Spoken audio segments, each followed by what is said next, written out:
Good morning, good afternoon, good evening, good night, good day to you. That's depending where you are in the world. It is, in the worldly terms, Friday evening. In biblical terms, it is the Sabbath. The Sabbath begins, as I say this every week, sunset Friday, right through to sunset on Saturday.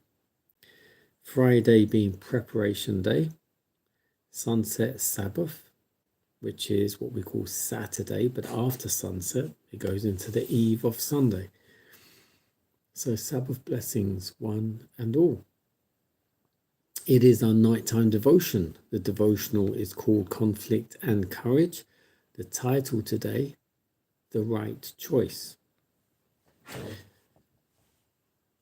Scripture reading comes from Hebrews 11, 14 and 15. I do like Hebrews 11. By faith, and Hebrews 11 is all about faith and all the characters in the Bible that walked by faith.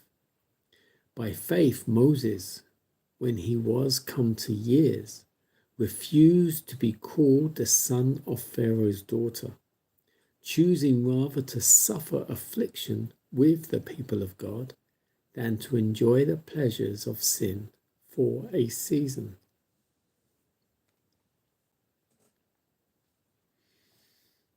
In the schools of Egypt, Moses received the highest civil and military training. Of great personal attractions, noble in form and stature, of cultivated mind and princely bearing, and renowned as a military leader, he became the nation's pride. All who occupied the throne of the Pharaohs must become members of the priestly caste. And Moses, as the heir apparent, was to be initiated into the mysteries of the national religion. But while he was an ardent and untiring student, he could not be induced to participate in the worship of the gods. He was threatened with a loss of the crown, warned he would be disowned by the princess should he persist in his adherence to the Hebrew faith. But he was unshaken in his determination to render homage to none save to the one God. Moses was fitted to take preeminence among the great of the earth, to shine in the courts of its most glorious kingdom, and to sway the scepter of its power. His intellectual greatness distinguishes him above the great men of all ages. As historian, poet, philosopher, general of armies, and legislator, he stands without a peer. Yet with the world before him, he had the moral strength to refuse the flattering prospects of wealth and greatness and fame. Moses had been instructed in regard to the final reward to be given to the humble and obedient servants of God, and worldly gain sank to its proper insignificance in comparison. The magnificent palace of Pharaoh and the monarch's throne were held out as an inducement to Moses. But he knew that the sinful pleasures that make men forget God were in its lordly courts. He looked beyond the gorgeous palace, beyond a monarch's crown, to the high honors that will be bestowed on the saints of the Most High in a kingdom untainted by sin. He saw by faith an imperishable crown that the King of heaven would place on the brow of the overcomer.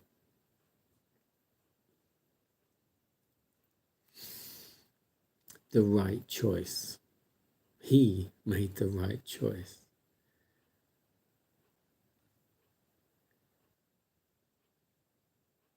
By faith, Moses refused to be called the son of the Pharaoh's daughter, choosing rather to follow in the footsteps of his parents in the Hebrew religion, to follow the one true God, instead of being considered a God on earth.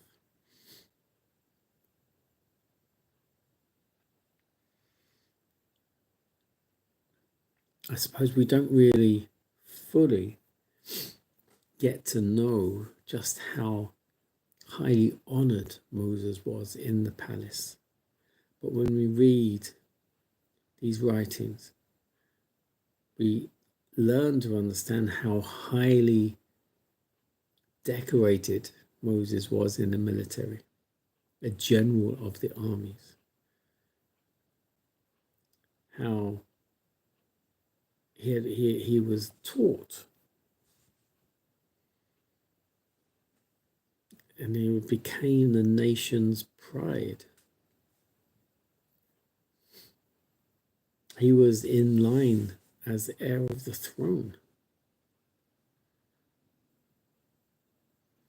But he was unshaken in his determination to render homage to God of all creation.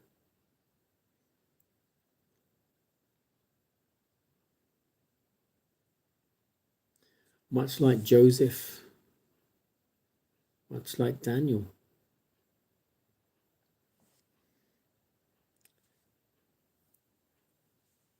Joseph rose high up, so high up in the Egyptian court. He was second in command to the Pharaoh himself. Much like him, Moses could well be considered as the second highest from the Pharaoh himself. Daniel was elevated so high up to be considered perhaps second highest from the king of Babylon.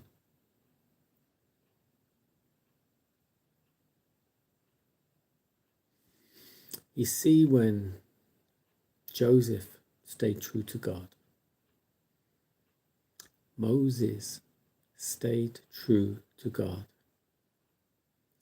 Daniel stayed true to God. They didn't let the money, the fame, the position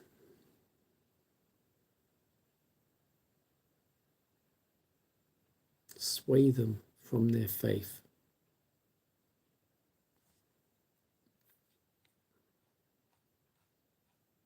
How would you handle that? Having such position, such power, such authority, and yet remaining so humble, meek, lowly?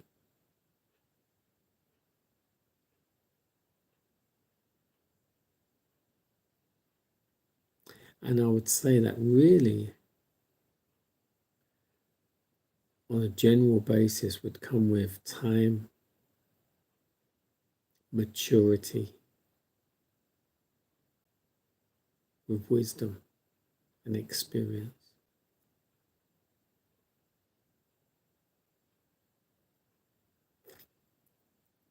To get such a position and power and authority, you have to have wisdom, you have to have humility, because when it comes down to it, it all comes to nothing. And you cannot take any credit for that, because at the end of the day, all glory and honor goes to our Father in heaven. You would not be in that position of authority and honor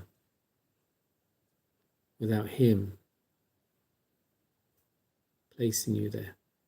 And He would place you there for a reason. And that reason is to point everyone else to Him.